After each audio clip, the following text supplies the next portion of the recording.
The subject this evening is the 12 disciples of the Lord Jesus. ಇವತ್ತು ಸಂಜೆಯ ವಿಷಯ ಯೇಸು ಕ್ರಿಸ್ತನ 12 ಜನರು ಶಿಷ್ಯರು. The Lord chose these men in particular to follow him and to be with him during his earthly ministry. ಕರ್ತನಾದ ಯೇಸು ಕ್ರಿಸ್ತನು ಈ 12 ಜನ ಶಿಷ್ಯರನ್ನು ಪ್ರತ್ಯೇಕವಾಗಿ ಆರಿಸಿಕೊಂಡು ಆತನೊಂದಿಗೆ ಭೂಮಿ ಮೇಲೆ ಸೇವೆಯಲ್ಲಿ ಜೊತೆಯಾಗಿರಬೇಕೆಂದು. He once reminded them, "You have not chosen me, but I have chosen you." ಆತನು ಅವರಿಗೆ ನೆನಪಿಸಿಕೊಟ್ಟನು, ನೀವು ನನ್ನನ್ನು ಆರಿಸಿಕೊಳ್ಳಲಿಲ್ಲ, ನಾನೇ ನಿಮ್ಮನ್ನು ಆರಿಸಿಕೊಂಡಿದ್ದೇನೆ. Now, what kind of men were they that Jesus chose? ಯೇಸು ಕ್ರಿಸ್ತನು ಆರಿಸಿಕೊಂಡಂತ ಆ ಮನುಷ್ಯರು ಎಂಥವರಾಗಿದ್ದರು? We notice from reading the New Testament that they were 12 ordinary men. ಹೊಸ ಒಡಂಬಡಿಕೆಯನ್ನು ನಾವು ಅರ್ಥ ಮಾಡಿಕೊಳ್ಳಬಹುದು. ಅವರು ಸಾಧಾರಣ 12 ಜನ ಶಿಷ್ಯರಾಗಿದ್ದರು. There were no religious leaders among them. ಅವರಲ್ಲಿ ಧಾರ್ಮಿಕ ನಾಯಕತ್ವವುಳ್ಳಂತವರು ಯಾರೂ ಇರಲಿಲ್ಲ. There were no scribes or Pharisees or priests among them. ಅವರಲ್ಲಿ ಸದ್ದುಕಯರಾಗಲಿ ಪಾರಸಿಯರಾಗಲಿ ದೇವರ ಯಾಜಕರಾಗಲಿ ಕೂಡ ಯಾರೂ ಇರಲಿಲ್ಲ. A number of them were fishermen, perhaps up to 7 of them. Perhaps 7 of them were fishermen. ಸಾಧಾರಣವಾಗಿ ಸುಮಾರು 7 ಜನರು ಅವರಲ್ಲಿ ಬೆಸ್ತಗಾರರಿದ್ದರು. You read in John chapter 21 of how that 7 of the disciples went fishing after the resurrection of Christ. ಕರ್ತನಾದ ಯೇಸು ಕ್ರಿಸ್ತನ ಪುನರುತ್ಥಾನದ ನಂತರ 21ನೇ ಅಧ್ಯಾಯ ಯೋಹಾನನ ಸುವಾರ್ತೆಯಲ್ಲಿ ನಾವು ಓದುತ್ತೇವೆ, ಅವರಲ್ಲಿ 7 ಜನರು ಮತ್ತೆ ಮೀನು ಹಿಡಿಯಕ್ಕೆ ಹೋದರು. One was a tax collector, his name was Matthew. ಮತ್ತಾಯನೊಬ್ಬನು ಸುಂಕದವನಾಗಿದ್ದನು. So they were from various occupations and various walks of life. ಅನೇಕ ಬೇರೆ ಬೇರೆ ಉದ್ಯೋಗಗಳಿಂದ ಬೇರೆ ಬೇರೆ ನಡೆಗಳಿಂದ ಬಂದಂತ ಶಿಷ್ಯರು. Think for a moment of how the Lord Jesus blessed these men to be in his company day by day. ಈ ಒಂದು ಕ್ಷಣ ಆಲೋಚನೆ ಮಾಡಿ ನೋಡಿ, ಇಂಥ ಜನರನ್ನು ದಿನ ದಿನಕ್ಕೂ ಆತನೊಂದಿಗೆ ನಡೆಯುವ ಹಾಗೆ ಕರ್ತನಾದ ಯೇಸು ಕ್ರಿಸ್ತನು ಯಾವ ರೀತಿಯಾಗಿ ಆಶೀರ್ವದಿಸಿದನೋ. We could ask the question, why did the Lord Jesus choose 12 ordinary men to be his disciples? ಇವತ್ತು ಆ ಪ್ರಶ್ನೆ ನಮ್ಮಲ್ಲಿ ಮೂಡಿ ಬರಬಹುದು. ಯಾಕೆ ಕರ್ತನಾದ ಯೇಸು ಕ್ರಿಸ್ತನು 12 ಜನ ಸಾಧಾರಣ ವ್ಯಕ್ತಿಗಳನ್ನೇ ಶಿಷ್ಯರನ್ನಾಗಿ ಆರಿಸಿಕೊಂಡನು? There were no academic people, no intellectuals among them. ಅವರಲ್ಲಿ ಜ್ಞಾನಭರಿತರು ಅಥವಾ ವಿದ್ಯಾ ಶಾಲೆಗೆ ಹೋದಂತವರು ಕೂಡ ಇರಲಿಲ್ಲ. The reason was, one of the reasons is explained to us in 1 Corinthians chapter 1. ನಮಗೆ ಕಾರಣ ಒಂದು ಮೊದಲನೇ ಕೊರಿಂಥಿ 1ನೇ ಅಧ್ಯಾಯದಲ್ಲಿ ಸಿಗುತ್ತದೆ. Not many wise men after the flesh, not many mighty. ಬಹಳಷ್ಟು ಜ್ಞಾನವಂತರು ಅಲ್ಲ, ಬಹಳಷ್ಟು ಶ್ರೇಷ್ಠರು ಕೂಡ ಅಲ್ಲ. God has chosen the foolish things of the world to confound the wise. 1 Corinthians 1. Verse 26 to verse 31. 1 Corinthians 1, 36 to 37. 26 30, 31. Yeah. ಮೊದಲನೇ ಕೊರಿಂಥಿ 1ನೇ ಅಧ್ಯಾಯ 26-31. God has chosen the weak things of the world to confound the things that are mighty. ದೇವರು ಬಲಹೀನರನ್ನು ಆರಿಸಿಕೊಂಡು ಬಲವಂತರನ್ನಾಗಿ ಮಾಡಿದ್ದಾನೆ. That no flesh should glory in his presence. ಆತನ ಮುಂದೆ ಯಾರೂ ಕೂಡ ತನ್ನನ್ನು ತಾನು ಹೊಗಳಿಕೊಳ್ಳಲಿಕ್ಕೆ ಆಸ್ಪದವಿಲ್ಲ. That was the purpose the Lord had in choosing 12 ordinary men, that he might have all the glory. ಇದೇ ಕಾರಣದಿಂದ 12 ಸಾಧಾರಣ ವ್ಯಕ್ತಿಗಳನ್ನು ಆರಿಸಿಕೊಂಡು ಆತನಿಗೆ ಎಲ್ಲಾ ಘನಮಾನ ಮಹಿಮೆ ಬರುವಂತೆ ಆರಿಸಿದನು. Another reason the Lord Jesus chose ordinary men was that we could be encouraged. ಇನ್ನೊಂದು ಕಾರಣ, ಸಾಧಾರಣ ವ್ಯಕ್ತಿಗಳನ್ನು ಶಿಷ್ಯರಾಗಿ ಆರಿಸಿದಕ್ಕೆ ನಮ್ಮಂತ ಸಾಧಾರಣ ವ್ಯಕ್ತಿಗಳಿಗೆ ಉತ್ತೇಜನೆ ಕೊಡಲು. We look at these men with their doubts and their failures, and we identify with them. ಯೇಸು ಕ್ರಿಸ್ತನೊಂದಿಗೆ ಅವತ್ತು ಇದ್ದಂತ ಈ ಶಿಷ್ಯರು ಆತನೊಂದಿಗೆ ನಡೆದಂತವರು. And so we are encouraged in the service of the Lord that the Lord uses ordinary people today. ಇವತ್ತು ಕರ್ತನು ತನ್ನ ಸೇವೆಯಲ್ಲಿ ಸಾಧಾರಣ ವ್ಯಕ್ತಿಗಳನ್ನು ಆರಿಸಿಕೊಂಡು ಉಪಯೋಗಿಸುತ್ತಾನೆ ಎನ್ನುವುದರಲ್ಲಿ ನಮಗೆ ಬಲ ಸಿಗುತ್ತದೆ. They are not all university graduates. ಅವರೆಲ್ಲರೂ ಪದವೀಧರರಾಗಿರಲಿಲ್ಲ. They are not people who are superhuman. ಅವರು ಕೂಡ ಅತಿ ಉತ್ತಮದ ಸೂಪರ್ ಹ್ಯೂಮನ್ ಅಂತ ಇದ್ದವರು ಕೂಡ ಅಲ್ಲ. But in their weakness, the Lord is able to use them and bless them. ಬಲಹೀನ ಪಾತ್ರೆಯನ್ನು ಆತನು ಉಪಯೋಗಿಸಿ ಆಶೀರ್ವದಿಸಿದನು. Notice the words of 1 Corinthians 1 that no flesh should glory in his presence. ಅದರ ಕಾರಣವೇನೆಂದರೆ ಯಾವುದೇ ಶರೀರದಲ್ಲಿರುವಂತ ಮನುಷ್ಯನು ಆ ಮಹಿಮೆಯನ್ನು ತನಗೆ ತೆಗೆದುಕೊಳ್ಳಬಾರದೆಂದು. What a lesson there is for us in that statement. ಈಗ ನಮಗೆ ಬೇಕಾದಂತ ಪಾಠವೇನು? We could never be too humble for the Lord to use. ನಾವು ಕರ್ತನಿಗಾಗಿ ಆತನ ಉಪಯೋಗಕ್ಕೆ ನಾವು ದೀನರಾಗಿರಬೇಕು. But it is possible to be too proud for the Lord to use. ನಾವು ಬಹಳಷ್ಟು ದೀನರಾಗಿರುವುದಲ್ಲ, ಬಹಳಷ್ಟು ಹೆಚ್ಚ ಪಟ್ಟುಕೊಂಡು ನಾವು ನಮ್ಮಷ್ಟು ಗರ್ವ ಪಡುವಂತ ಅವಕಾಶವಿದೆ. So the first reason the Lord Jesus chose ordinary men was that they might not glory in their own ability. ತನ್ನ ಸ್ವಂತ ಶಕ್ತಿಯಿಂದಲೇ ಇದಾಯಿತೆಂದು ತನ್ನನ್ನೇ ಮಹಿಮೆ ಪಡಿಸಿಕೊಳ್ಳದೆ ಇರುವುದಕ್ಕಾಗಿ ಆತನು ಸಾಧಾರಣ ವ್ಯಕ್ತಿಗಳನ್ನು ಆರಿಸಿಕೊಂಡನು. And the second reason that we could be encouraged in our service for the Lord. ಎರಡನೇ ಕಾರಣ, ನಮ್ಮನ್ನು ನಾವು ಉತ್ತೇಜನ ಪಡಿಸಿಕೊಂಡು ಕರ್ತನಲ್ಲಿ ಬೆಳೆಯಲಿಕ್ಕೆ. The grace of God was sufficient for each of those men. ದೇವರ ಜೊತೆಗೆ ಕರ್ತನಿಗೆ ನಡೆದಂತ ಈ ಮೀನು ಹಿಡಿಯುವಂತ ಜನರು, And the promise of the Lord is, my grace is sufficient for you. ಇವರ ಜೊತೆಗೆ ಆತನ ಕೃಪೆ ಇತ್ತು. ಕರ್ತನ ಕೊಟ್ಟಂತ ವಾಗ್ದಾನವೇನು? ನನ್ನ ಕೃಪೆಯೇ ನಿಮಗೆ ಸಾಕು.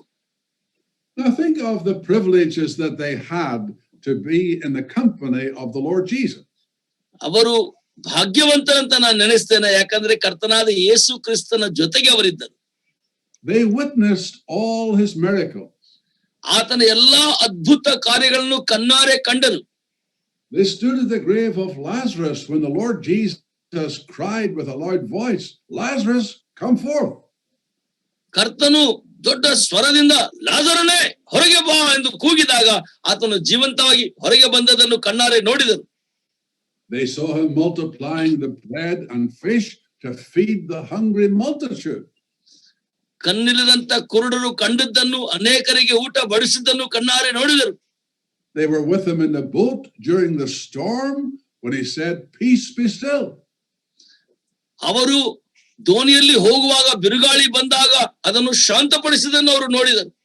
They were with him when he gave sight to the blind and when he cleansed the lepers. ಅವರೆಲ್ಲೆಲ್ಲಿ ಕುರುಡರಿಗೆ ಕಣ್ಣನ್ನು ಕಟ್ಟರೋ, ಕುಷ್ಠರೋಗಿಯನ್ನು ಗುಣಪಡಿಸಿದರೋ ಅಲ್ಲೆಲ್ಲ ಅವರು ಪ್ರತ್ಯೇಕ ಸಾಕ್ಷಿಯಾಗಿದ್ದರು. And then they listened to his words. ಅನಂತರ ಅವರು ಆತನ ಮಾತುಗಳನ್ನು ಕೇಳಿದರು. The scripture says, never man spoke like this man. ವಾಕ್ಯವು ಹೀಗೆ ಹೇಳುತ್ತದೆ, ಈ ರೀತಿಯಾಗಿ ಯಾವ ಮನುಷ್ಯನು ಕೂಡ ಮಾತಾಡಲಿಲ್ಲ. He was the greatest preacher and the greatest teacher that ever was on earth. ಆತನು ಭೂಮಿ ಮೇಲೆ ಇರುವಂತ ಎಲ್ಲಾ ಸಂದೇಶಕರಿಗಿಂತ ಅಥವಾ ಎಲ್ಲಾ ಬೋಧಕರಿಗಿಂತ ಅದ್ಭುತವಾದಂತ ಬೋಧಕನಾಗಿದ್ದನು. They had the privilege of listening to his words. ಅವರು ಆತನ ಮಾತು ಕೇಳುವಂತ ಸೌಭಾಗ್ಯ ಅವರಿಗೆ ಸಿಕ್ಕಿತು. They heard him speaking on the Sermon on the Mount. ಆತನು ಬೆಟ್ಟದ ಮೇಲೆ ಪ್ರಸಂಗ ಮಾಡಿದಾಗ ಅದನ್ನು ಕೇಳುವಂತ ಸೌಭಾಗ್ಯ ಅವರಿಗೆ ಸಿಕ್ಕಿತು. What a privilege to listen to the Lord Jesus during his public ministry. ಆತನು ಬಹಿರಂಗವಾಗಿ ಸೇವೆ ಮಾಡುವಾಗ ಆತನ ಮಾತುಗಳನ್ನು ಕೇಳುವಂತ ಎಂತ ದೊಡ್ಡ ಸೌಭಾಗ್ಯ ಅವರಿಗೆ ಸಿಕ್ಕಿತು. They only had a very short time to be with him and to learn from him. ಅಷ್ಟರವರೆಗೆ ಅವರು ಸ್ವಲ್ಪ ಮಟ್ಟಿಗೆ ಕಾಲ ಮಾತ್ರ ಅವರು ಇದ್ದರೂ ಕೂಡ it's something approaching 2.5 years, probably nearly 3 years, over 2.5 years. ಸಾಧಾರಣವಾಗಿ 2.5 ಅಥವಾ 3 ವರ್ಷಗಳ ಕಾಲ ಆತನ ಜೊತೆಗೆ ಅವರು ಸೇವೆಯಲ್ಲಿದ್ದರು. But it was just a limited time they had to learn of the master. ಆದರೆ ಆ ಗುರುವಿನಿಂದ ಅತ್ಯಂತ ಅನೇಕ ವಿಷಯಗಳನ್ನು ಕಲಿಯುವಂತ ಅವಕಾಶ ಅವರಿಗೆ ಸಿಕ್ಕಿತು. Most people today, if they're doing a university degree, it would be longer than 2.5 years. ಇವತ್ತು ಯಾವುದೇ ಯೂನಿವರ್ಸಿಟಿಯಲ್ಲಿ 2.5 ವರ್ಷ ಹೋಗಿ ಕಲಿಯೋದು ತುಂಬಾ ಉದ್ದವಾಗಿರಬಹುದು. But they had this brief time to listen and to learn of the master. ಆದರೆ ತನ್ನ ಗುರುವಿನಿಂದ ಕೇಳುವುದನ್ನು ಕಲಿಯುವುದಕ್ಕಾಗಿ ಅವರಿಗೆ ಬಹಳ ಸಂಕ್ಷಿಪ್ತವಾದ ಚಿಕ್ಕ ಸಮಯ ಸಿಕ್ಕಿತ್ತು. When he ascended back to heaven, the work to continue the work was in their hands. ಆತನು ಪರಲೋಕಕ್ಕೆ ಆರೋಹಣವಾದ ನಂತರ ಕಾರ್ಯವನ್ನು ಮುಂದುವರಿಸುವುದು ಅವರ ಕೈಯಲ್ಲಿ ಬಿಟ್ಟು ಹೋದನು. There was no one else but these men whom the Lord appointed. ಕರ್ತನು ಆರಿಸಿಕೊಂಡು ನೇಮಿಸಿದ ಈ 12 ಜನರನ್ನು ಬಿಟ್ಟು ಇನ್ನು ಯಾರೂ ಇರಲಿಲ್ಲ. There was no plan B. The work was in their hands. ಈ ಕಾರ್ಯದ ಯೋಜನೆ ಎಲ್ಲವೂ ಅವರ ಕೈಯಲ್ಲಿ ಒಪ್ಪಿಸಲ್ಪಟ್ಟಿತು. Now, of course, the Lord Jesus did say, I will build my church and the gates of hell will not prevail against it. ಸಂದೇಹವಿಲ್ಲದೆ ಯೇಸು ಕ್ರಿಸ್ತನು ಹೀಗೆಂದನು, ನಾನು ನನ್ನ ಸಭೆಯನ್ನು ಕಟ್ಟುವೆನು, ಪಾತಾಳ ಲೋಕವು ಅದನ್ನು ಅಳುಗಾಡಿಸಲಿಕ್ಕೆ ಸಾಧ್ಯವಿಲ್ಲ. That's from the divine standpoint. His work must go forward. His work must increase. ಅದೇ ದೈವಿಕವಾದಂತ ಶಕ್ತಿ ನಮಗೆ ಕೊಡುವಂತದ್ದು. ಆತನ ಕಾರ್ಯವು ಬೆಳೆಯುತ್ತದೆ, ಆತನ ಕಾರ್ಯವು ಮುಂದುವರಿಯುತ್ತದೆ. But from a human standpoint, it was left in the hands of these 12 men. ಮನುಷ್ಯರ ಆಲೋಚನೆ ಪ್ರಕಾರ ಈ 12 ಜನ ಶಿಷ್ಯರ ಹೃದಯದಲ್ಲಿ ಈ ಮಾತುಗಳು ಕೆಲಸ ಮಾಡಿದವು. Now, what work was committed to them to do? What work had they to do? ಅವರಿಗೆ ಅವರ ಕೈಯಲ್ಲಿ ಒಪ್ಪಿಸಲ್ಪಟ್ಟಂತ ಕೆಲಸ ಯಾವುದು? One great task they were given was to preach the gospel. ಒಂದು ದೊಡ್ಡ ಕೆಲಸ ಅವರ ಕೈಯಲ್ಲಿ ಒಪ್ಪಿಸಿಕೊಟ್ಟದ್ದು ಸುವಾರ್ತೆಯನ್ನು ಸಾರಿರಿ. Mark chapter 16, go ye into all the world and preach the gospel to every creature. ಮಾರ್ಕನ ಸುವಾರ್ತೆ 14ನೇ ಅಧ್ಯಾಯದ ಪ್ರಕಾರ ಪ್ರಪಂಚದ ಕಟ್ಟಕಡೆಗೆ ಹೋಗಿರಿ, ಸುವಾರ್ತೆಯನ್ನು ಸಾರಿರಿ. So the world was their parish. They were sent to all the world. ಪ್ರಪಂಚವು ನಾಶವಾಗುತ್ತಿರುವಾಗ ಪ್ರಪಂಚದ ಮೂಲ ಮೂಲೆಗೆ ಎಲ್ಲ ಕಡೆ ಆತನು ಅವರನ್ನು ಕಳುಹಿಸಿದನು. And the gospel began to be preached throughout all the area, beginning at Jerusalem and Samaria and to the uttermost parts of the earth. ಆತನು ಪ್ರಪಂಚದ ಎಲ್ಲಾ ಕಡೆಗೆ ಅಂದರೆ ಯೆರೂಸಲೇಮಿನಲ್ಲಿಯೂ ಸಮಾರ್ಯದಲ್ಲಿಯೂ ಪ್ರಪಂಚದ ಕಟ್ಟಕಡೆಗೆ ಅವರನ್ನು ಕಳುಹಿಸಿಕೊಟ್ಟನು. How wonderful that we too have this glorious message to proclaim. ಇದು ಎಷ್ಟು ಅದ್ಭುತವಾಗಿರಬಹುದು. ಇಂತಹ ಮಹಿಮೆಯುಳ್ಳ ಸುವಾರ್ತೆಯನ್ನು ನಾವು ಕೂಡ ಸಾರಿದರೆ Every nation, every language, every group of people, the gospel is for all. ಪ್ರತಿ ಭಾಷೆ, ಪ್ರತಿ ದೇಶ, ಎಲ್ಲರಿಗೂ ಜನಾಂಗಗಳಿಗೂ ಸುವಾರ್ತೆ ಸಾರಲ್ಪಡಬೇಕು. And so the disciples began to preach the glorious gospel of the Lord Jesus, his death and resurrection. ಆದ ಕಾರಣವೇ ಶಿಷ್ಯರು ಈ ಮಹಾಮಹಿಮೆಯುಳ್ಳ ಸುವಾರ್ತೆಯನ್ನು ಸಾರಲು ಪ್ರಾರಂಭ ಮಾಡಿದರು. The scripture says it was began to be spoken by the Lord and was confirmed to us by them that heard him. ಯೇಸು ಕ್ರಿಸ್ತನನ್ನು ಕೇಳಿದವರ ಮೂಲಕ ನಮಗೆ ಸುವಾರ್ತೆ ಸಾರಲ್ಪಟ್ಟಿತು ಎಂದು ಸಾಕ್ಷಿ ಕೊಡುತ್ತದೆ ವೇದ ದೇವರ ವಾಕ್ಯವು. The Lord Jesus himself was the first to preach the gospel. ಕರ್ತನಾದ ಯೇಸು ಕ್ರಿಸ್ತನೇ ಮೊಟ್ಟ ಮೊದಲಿಗನು ಸುವಾರ್ತೆ ಸಾರುವವನು. At the beginning of his public ministry, he read from Isaiah chapter 61, "The Spirit of the Lord is upon me. He has anointed me to preach the gospel." ಆತನ ಸುವಾರ್ತೆ ಸೇವೆ ಪ್ರಾರಂಭ ಮಾಡಿದಾಗ ಆತನು ಮೊಟ್ಟ ಮೊದಲನೇದಾಗಿ ಯೆಶಾಯ ಪ್ರವಾದನೆ ಗ್ರಂಥ 61ನೇ ಅಧ್ಯಾಯವನ್ನು ಓದಿ, ದೇವರ ಆತ್ಮವು ನನ್ನ ಮೇಲೆ ಬಲವಾಗಿ ಇಳಿದಿದೆ, ನಾನು ಸುವಾರ್ತೆಯನ್ನು ಸಾರುವೆನಂತ ಓದಿದನು. So the disciples continued that wonderful task of spreading the gospel. ಈ ಶಿಷ್ಯರು ಕೂಡ ಆ ಸುವಾರ್ತೆಯನ್ನು ಸಾರುವಂತ ಅದ್ಭುತ ಕಾರ್ಯವನ್ನು ಮುಂದುವರಿಸಿದರು. Thomas, one of the disciples, brought the gospel to India. ಥೋಮ ಶಿಷ್ಯರಲ್ಲಿ ಒಬ್ಬನು ಭಾರತ ದೇಶಕ್ಕೆ ಸುವಾರ್ತೆಯನ್ನು ತಂದನು.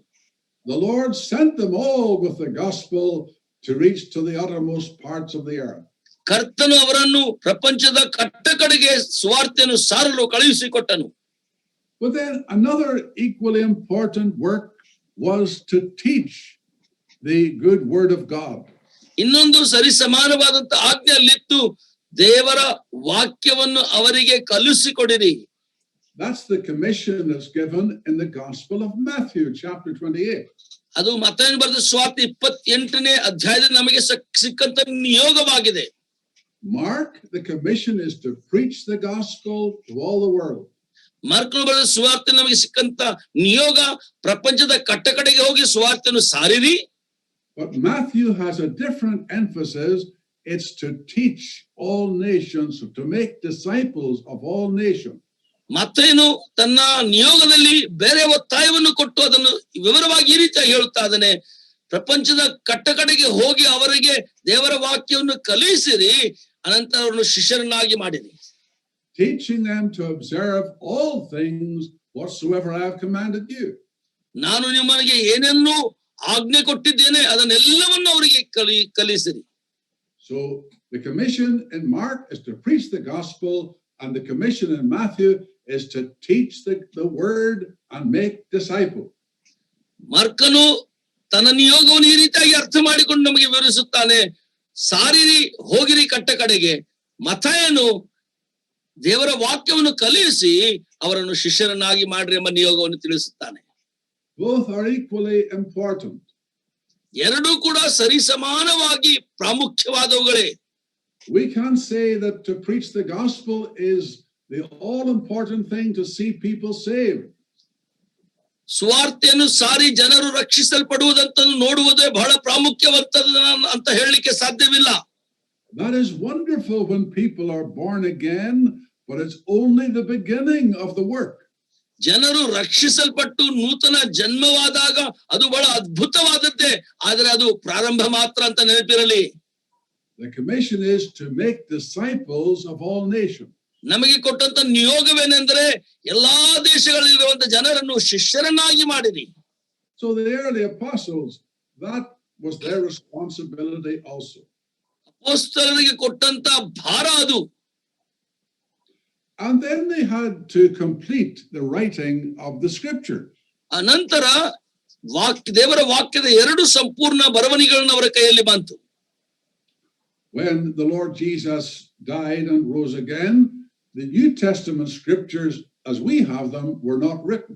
ಕರ್ತನಾದ ಯೇಸು ಕ್ರಿಸ್ತನು ಮರಣ ಹೊಂದಿ ಮೃತ್ಯುಂಜಯನಾಗಿ ತಿರುಗಿ ಎದ್ದ ನಂತರ ಹೊಸ ಒಡಂಬಡಿಕೆ ನಮ್ಮ ಕೈಯಲ್ಲಿ ಬಂತು. The epistles that we have in our New Testament, they were not written at that time. ಅದಕ್ಕಿಂತ ಮುಂಚೆ ಹೊಸ ಒಡಂಬಡಿಕೆ ಇದ್ದರೂ ಕೂಡ ಅದು ಬರೆಯಲ್ಪಟ್ಟಂತ ಬರವಣಿಗೆಯಲ್ಲಿ ಇರಲಿಲ್ಲ. If we want to know how to live as Christians, we go to the New Testament. ಒಂದು ವೇಳೆ ಒಬ್ಬ ಕ್ರೈಸ್ತನು ಹೇಗೆ ಜೀವಿಸಬೇಕು ಅಂತ ಅರ್ಥ ಮಾಡಿಕೊಳ್ಳಬೇಕಾದ್ರೆ ನಾವು ಹೊಸ ಒಡಂಬಡಿಕೆಗೆ ಹೋಗುತ್ತೇವೆ. If we want to see how we should gather in our churches and assemblies, we go to the New Testament. ನಾವು ಕ್ರೈಸ್ತ ಸಭೆಗಳಲ್ಲಿ ಹೇಗೆ ಸೇರಿ ಬರಬೇಕು ಎಂಬುದನ್ನು ಅರ್ಥ ಮಾಡಿಕೊಳ್ಳಬೇಕಾದ್ರೆ ಹೊಸ ಒಡಂಬಡಿಕೆಯಲ್ಲಿ ಅದನ್ನು ಕಲಿಯುತ್ತೇವೆ. But what would happen if we didn't have the New Testament? ಒಂದು ವೇಳೆ ಈ ಹೊಸ ಒಡಂಬಡಿಕೆ ನಮ್ಮ ಕೈಯಲ್ಲಿ ಇರ್ದಿದ್ರೆ ಏನಾಗುತ್ತಿತ್ತು? Well, at that time, what the apostles said, that was the doctrine that they followed. ಆ ಸಮಯದಲ್ಲಿ ಅಪೊಸ್ತಲರ ಬೋಧನೆ ಬೋಧನಾ ತತ್ವಗಳಲ್ಲಿ ಅದನ್ನು ಅವರು ಅನುಸರಿಸಿ ನಡೀತಾ ಇತ್ತು. You read in Acts chapter 2 about the first church, the first assembly at Jerusalem. ನಾವು ಅಪೊಸ್ತಲರ ಕೃತ್ಯದಲ್ಲಿ 2ನೇ ಅಧ್ಯಾಯದಲ್ಲಿ ಮೊದಲನೆಯ ಸಭೆ ಅದು ಯೆರೂಸಲೇಮಿನಲ್ಲಿ ಅಲ್ಲಿ ಕಾಣಬಹುದು. And we read they continued steadfastly in the apostles' doctrine. ಅವರು ಅಪೊಸ್ತಲರ ಬೋಧನೆಯಲ್ಲಿ ನಿರತವಾಗಿದ್ದರು ಎನ್ನುವುದನ್ನು ಅಲ್ಲಿ ಓದುತ್ತೇವೆ. So what the apostles said as God led them by his spirit, that was the doctrine that they followed. ಅಪೊಸ್ತಲರನ್ನು ಕರ್ತನು ಆತ್ಮದಿಂದ ನಡೆಸಿದ ಆ ಪದ್ಧತಿಗಳೇ ಅದು ಬೋಧನಾ ತತ್ವಗಳಾಗಿದ್ದವು. And of course then the New Testament was written, the rest of the books of the New Testament. ಅನಂತರ ಹೊಸ ಒಡಂಬಡಿಕೆ ಎಲ್ಲಾ ಪುಸ್ತಕಗಳು ಬರೆಯಲ್ಪಟ್ಟು ಬರವಣಿಗೆಯಲ್ಲಿ ನಮ್ಮ ಕೈಯಲ್ಲಿ ಬಂದವು. And of course, as far as the church was concerned, they were the foundational members of the church, the apostles. ಹೊಸ ಒಡಂಬಡಿಕೆ ಸಭೆಯ ಸ್ಥಾಪನೆಯ ಬಗ್ಗೆ ನಾವು ವಿಚಾರ ಮಾಡುವಾಗ ಅವರು ಅಸ್ತಿವಾರದಲ್ಲಿ ಕಟ್ಟಲ್ಪಟ್ಟವರಂತ ಹೇಳುವುದಕ್ಕೆ ಸಂದೇಹವಿಲ್ಲ. We read in Ephesians chapter 2 about the building built upon the foundation of the apostles and prophets. ನಾವು ಎಫೆಸಿ ಪತ್ರಿಕೆ 2ನೇ ಅಧ್ಯಾಯದಲ್ಲಿ ಹೀಗೆ ಓದುತ್ತೇವೆ, ಸಭೆಯ ಕಟ್ಟಡವು ಅಪೊಸ್ತಲರು ಪ್ರವಾದಿಗಳೆಂಬ ಅಸ್ತಿವಾರದ ಮೇಲೆ ಕಟ್ಟಲ್ಪಟ್ಟಿದೆ. Jesus Christ himself being the chief cornerstone. ಯೇಸು ಕ್ರಿಸ್ತನು ತಾನೇ ಮೂಲೆಗಲ್ಲಾಗಿದ್ದಾನೆ. So they were there at the beginning. They were the foundational members of the assembly as we know it today. ಈ ಸಭೆಯ ಕಟ್ಟಡದಲ್ಲಿ ಇವರು ಅಸ್ತಿವಾರದಲ್ಲಿ ಇದ್ದವರು, ಬುನಾದಿಯಲ್ಲಿ ಇದ್ದವರು ಅಂತ ಹೇಳಲಿಕ್ಕೆ ಸಂದೇಹವಿಲ್ಲ. So we think of these men and their responsibility. ಈ ಜನರಿಗೆ ಕೊಟ್ಟಂತಹ ಭಾರ ಅದಾಗಿತ್ತು.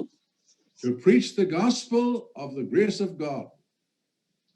ಕರ್ತನಾದ ಯೇಸು ಕ್ರಿಸ್ತನ ಕೃಪೆಯಿಂದ ಸುವಾರ್ತೆ ಸಾರುವುದು. To teach the word of God. ದೇವರ ವಾಕ್ಯವನ್ನು ಕಲಿಸುವುದು. To complete the writing of the New Testament. ಹೊಸ ಒಡಂಬಡಿಕೆಯ ಬರವಣಿಗೆಯನ್ನು ಪೂರ್ತಿ ಮಾಡುವಂತದ್ದು. To be foundational members of the church. ಸಭೆಯ ಅಸ್ತಿವಾರದ ಸದಸ್ಯರುಗಳಾಗಿರುವಂತದ್ದು. So what a responsibility these men had. ಇವರಿಗೆ ಸಿಕ್ಕಂತ ಜವಾಬ್ದಾರಿ ಎಂತ ದೊಡ್ಡದಾಗಿತ್ತು. They had a tremendous privilege to be in the company of Christ. ಅವರು ಕ್ರಿಸ್ತನೊಂದಿಗೆ ಬಂದು ಅದ್ಭುತವಾದಂತಹ ಕಾರ್ಯವನ್ನು ಸಂಪನ್ಮೂಲಗೊಳಿಸಿದರು. But they had great responsibility in the work that was given them to do. ಅವರಿಗೆ ಕೊಟ್ಟಂತ ಆ ಜವಾಬ್ದಾರಿ ಅತ್ಯುತ್ತಮ ದೊಡ್ಡದಾಗಿತ್ತು. No other person could fulfill the task that they were given. ಅವರಿಗೆ ಕೊಟ್ಟಂತ ಈ ಕಾರ್ಯವನ್ನು ಸಂಪೂರ್ಣಗೊಳಿಸಲು ಅವರು ಹೊರತು ಯಾರು ಕೂಡ ಮಾಡಲಿಕ್ಕೆ ಸಾಧ್ಯವಾಗುತ್ತಾ ಇರಲಿಲ್ಲ. And of course the Lord Jesus, he honors and rewards his servants. ಆ ಕರ್ತನಾದ ಯೇಸು ಕ್ರಿಸ್ತನು ತನ್ನ ಸೇವಕರು ಮಾಡುವ ಪ್ರತಿ ಕಾರ್ಯಕ್ಕೂ ಆತನು ಬಹುಮಾನವನ್ನು ಕೊಡುವನಾಗಿದ್ದಾನೆ, ಅವರಿಗೆ ಯೋಗ್ಯ ತಕ್ಕ ಫಲ ಕೊಡುವನಾಗಿದ್ದಾನೆ. The scripture tells us in Revelation chapter 21 that their names will be written on the foundations of the city above. ಮೇಲನ ಲೋಕದಲ್ಲಿರುವಂತಹ ಪಟ್ಟಣದ ಬುನಾದಿಯ ಕಲ್ಲುಗಳ ಮೇಲೆ ಅವರ ಹೆಸರುಗಳನ್ನು ಬರೆಯಲ್ಪಡುತ್ತವೆ ಎಂದು ಪ್ರಕಟಣೆ ಗ್ರಂಥದ 21ನೇ ಅಧ್ಯಾಯದಲ್ಲಿ ನಾವು ಓದುತ್ತೇವೆ. That's the 12 foundation stones of the city. ಆ ಪಟ್ಟಣದ 12 ಅಸ್ತಿವಾರ ಕಲ್ಲುಗಳು. And on their names, the 12 apostles of the Lamb. ಯಜ್ಞದ ಕುರಿಯಾದ ಆತನ 12 ಜನ ಶಿಷ್ಯರ ಹೆಸರುಗಳು ಅಲ್ಲಿ ಬರೆಯಲ್ಪಡುತ್ತವೆ, ಅಪೊಸ್ತಲರ ಹೆಸರುಗಳು. You'll find that text in Revelation 21 verse 14. 21ನೇ ಅಧ್ಯಾಯ 14ನೇ ವಚನ ಪ್ರಕಟಣೆ ಗ್ರಂಥದಲ್ಲಿ ನಾವು ಓದುವುದಾದರೆ, what an honor was given to these men. ಎಂತ ದೊಡ್ಡ ಸೌಭಾಗ್ಯ ಈ ಜನರಿಗೆ ಕೊಡಲ್ಪಟ್ಟಿದೆ ನೋಡಿರಿ. God remembers those who serve him and honors them and acknowledges them. ದೇವರು ತನಗಾಗಿ ಪ್ರಯಾಸ ಪಡುವಂತ ಪ್ರತಿಯೊಬ್ಬರನ್ನು ನೆನಪಿಸಿಕೊಳ್ಳುತ್ತಾನೆ, ಅವರನ್ನು ಗೌರವಿಸುತ್ತಾನೆ, ಅವರಿಗೆ ತಕ್ಕ ಫಲ ಕೊಡುತ್ತಾನೆ. And the Lord will reward these servants of his, the 12 apostles. ಕರ್ತನು ತನ್ನ 12 ಜನ ಈ ಅಪೊಸ್ತಲ ಶಿಷ್ಯರಿಗೆ ಬಹುಮಾನವನ್ನು ಕೊಡುವನಾಗಿದ್ದಾನೆ. Now we are reminded in scripture that they were not perfect men. ನಮಗೆ ಸತ್ಯವೇದದ ಮೂಲಕ ಅರ್ಥ ಆಗುತ್ತದೆ, ಅವರು ಸಂಪೂರ್ಣ ವ್ಯಕ್ತಿಗಳಾಗಿರಲಿಲ್ಲ.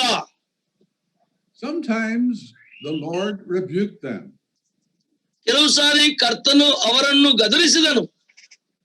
The most frequent thing for which he rebuked them was their lack of faith. ಅನೇಕ ಸಾರಿ ಅವರು ಗದರಿಸಿದ ಒಂದು ಪ್ರಾಮುಖ್ಯ ಕಾರಣವಿತ್ತು, ನಂಬಿಕೆಯಲ್ಲಿ ಅವರು ಕಡಿಮೆಯಾಗಿದ್ದರು. O ye of little faith. ಓ ಅಲ್ಪ ನಂಬಿಕೆಯುಳ್ಳ ವಿಶ್ವಾಸಿಗಳೇ. And it is remarkable that even just before the Lord left them, he rebuked them. ಕರ್ತನವರನ್ನು ಬಿಡುವಕ್ಕಿಂತ ಸ್ವಲ್ಪ ಮುಂಚಿತವೇ ಗದರಿಸಿದನು. Mark 16 and verse 14, he upbraided them for their unbelief and their hardness of heart. ಮಾರ್ಕನ ಬರೆದ ಸುವಾರ್ತೆ 16ನೇ ಅಧ್ಯಾಯ 14ನೇ ವಚನ ಪ್ರಕಾರ ಆತನು ಬಿಡುವುದಕ್ಕಿಂತ ಮುಂಚೆ ಅವರಿಗಿದ್ದಂತ ಈ ಅಪನಂಬಿಕೆಗಾಗಿ ಆತನ ಅವರನ್ನು ಗದರಿಸಿದನು. Now at this time they had completed their learning and the Lord was soon to leave them. ಈ ಸಮಯ ಬಂದಾಗ ಅವರು ತಮ್ಮ ಕರ್ತನಾದ ಯೇಸು ಕಲಿಯುವುದದ್ದು ಪೂರ್ತಿ ಆಗಿತ್ತು. But he said there was two things that they needed to remember. ಅವರಿಗೆ ನೆನಪಿಡ್ಲಿಕ್ಕೆ 2 ವಿಷಯಗಳಿದ್ದವು.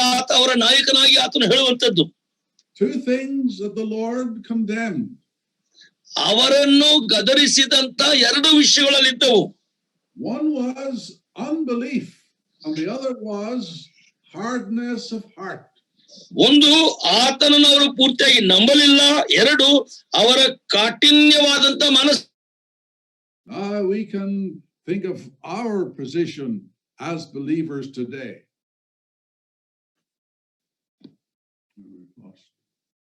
Lost contact, have we?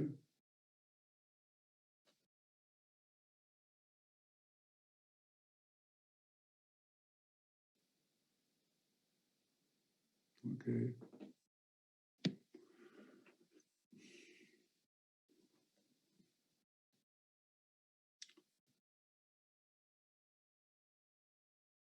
Can you hear me, brother?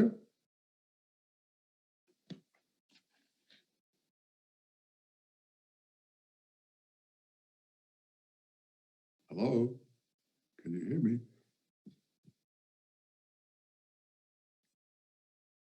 Brother Ezekiel?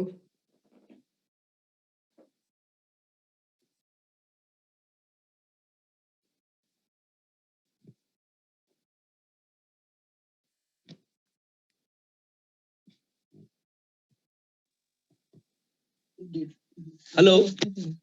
You're back again. Yes, Good. yes, brother. Yes, brother. Please. Yeah. There was a network issue. Thank you. Yeah. Okay. The Lord rebuked them for their unbelief.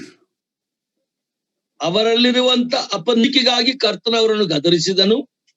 And for their hardness of heart. ಅವರ ಮನಸ್ಸಿನ ಕಾಠಿಣ್ಯಕ್ಕಾಗಿ ಅವರನ್ನು ಗದರಿಸಿದನು. But you may say, we are believers.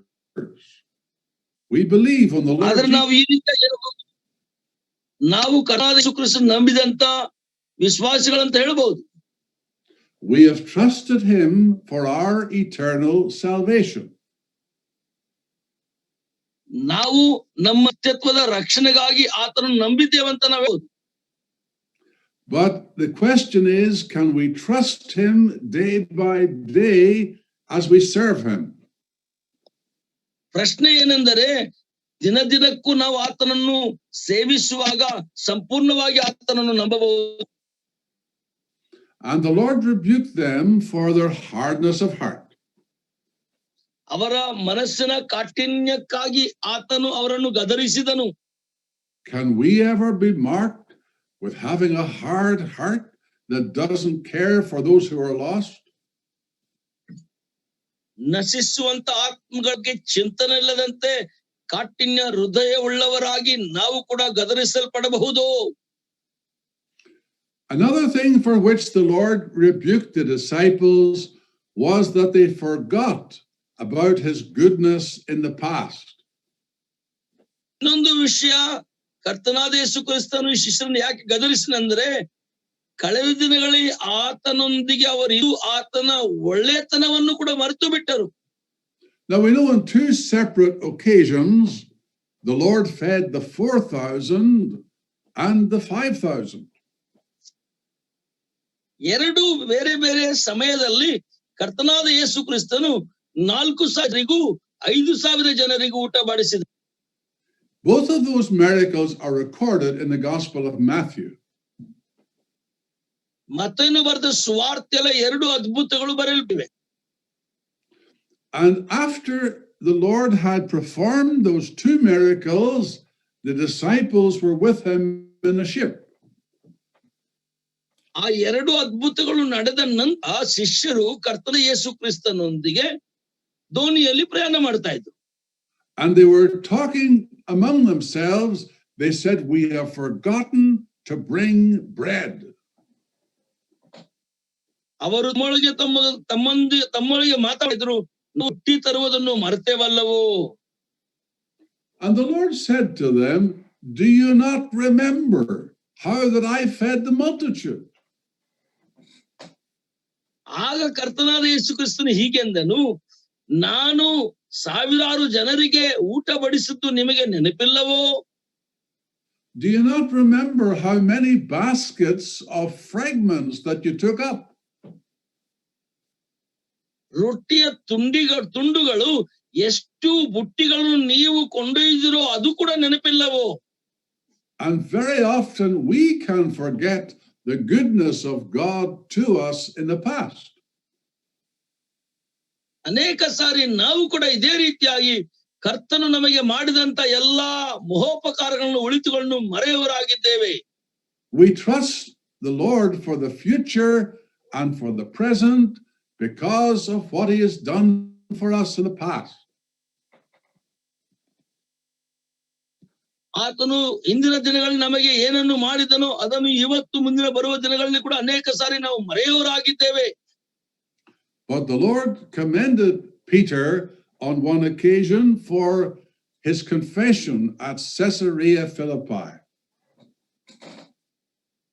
ಸಿಸರಿಯ ಫಿಲಿಪ್ಪೆಯಲ್ಲಿ ಒಂದು ಸಾರಿ ಕರ್ತನಾದ ಯೇಸು ಕ್ರಿಸ್ತನು ಪೇತ್ರನಿಗೆ ಒಂದು ಆಜ್ಞೆಯನ್ನು ಕೊಟ್ಟನು.